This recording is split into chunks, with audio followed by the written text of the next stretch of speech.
Imagine waking up one morning to rain that never stops, and doors that never open again. Not because they're locked. Because something outside doesn't want you to leave.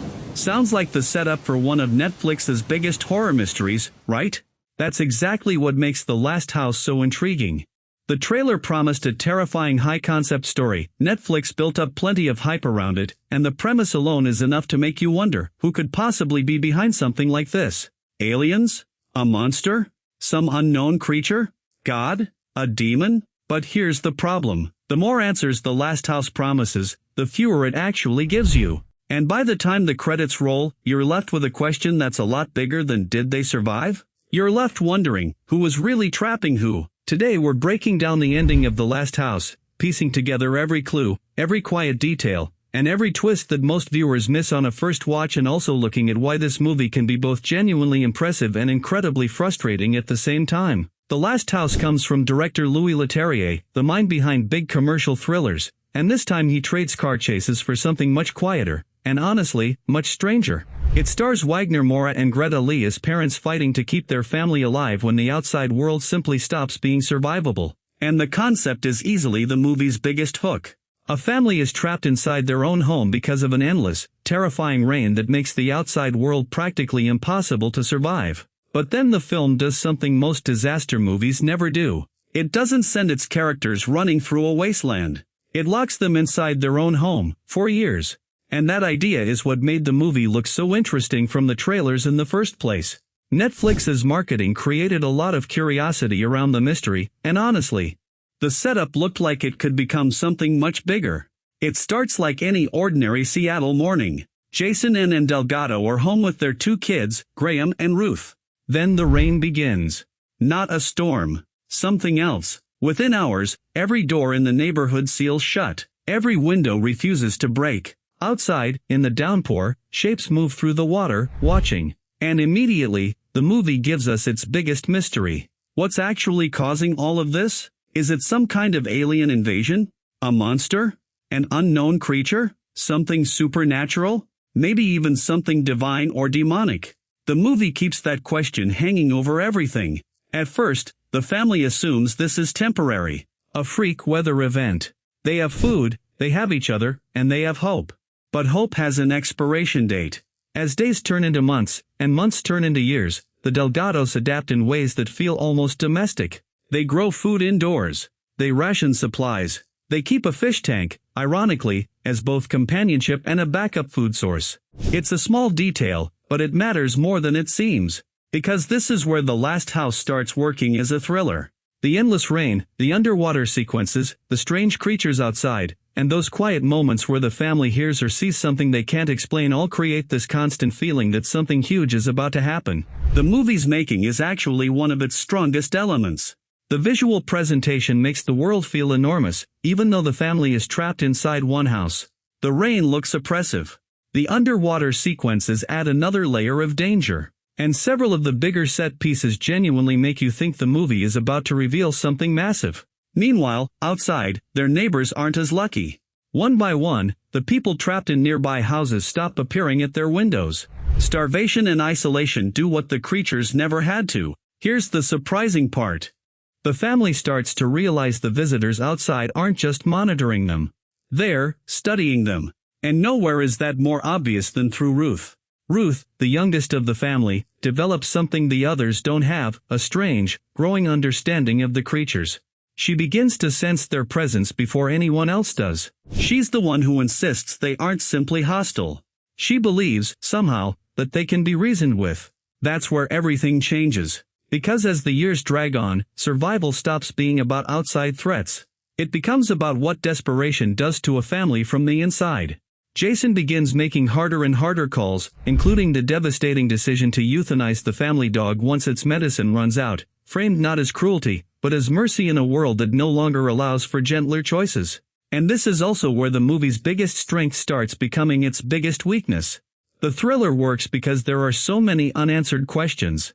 But eventually, you start realizing that the movie isn't just delaying the answers. It may not actually have satisfying answers for all of them. Go back and look at the fish tank, and it starts to feel less like set dressing and more like the movie quietly explaining its own thesis. Just as the Delgados keep fish for food and comfort, the creatures outside seem to be doing the exact same thing, with humans. The film draws an uncomfortable parallel. Maybe the family was never the protagonist of a survival story. Maybe they were livestock the whole time, and Ruth was the first one to figure it out. That idea recontextualizes everything. The sealed doors, the watching shapes, even the mercy the family occasionally receives. None of it was random.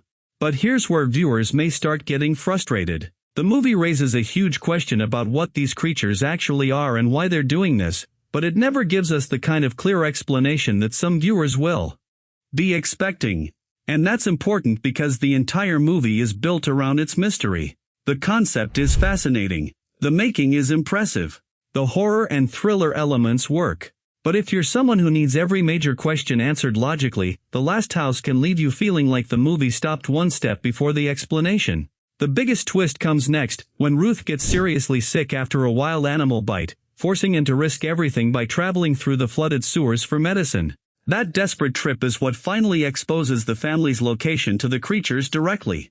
One of the beings breaches the house, and instead of hiding, the Delgados fight back, using a car as an improvised trap to capture it. Jason, at his breaking point, is ready to kill the creature to force it to release them. But Ruth stops him. She insists this particular visitor isn't like the others. And she's right. In exchange for its life, it opens the door. The family steps outside for the first time in years, only to be surrounded by more of the creatures. But their captive intervenes, and the others stand down. The rain stops. The neighborhood, and the family's imprisonment, is finally over. And on paper, this should feel like the ultimate payoff. After years of mystery, the family finally gets out. But there's still one huge problem.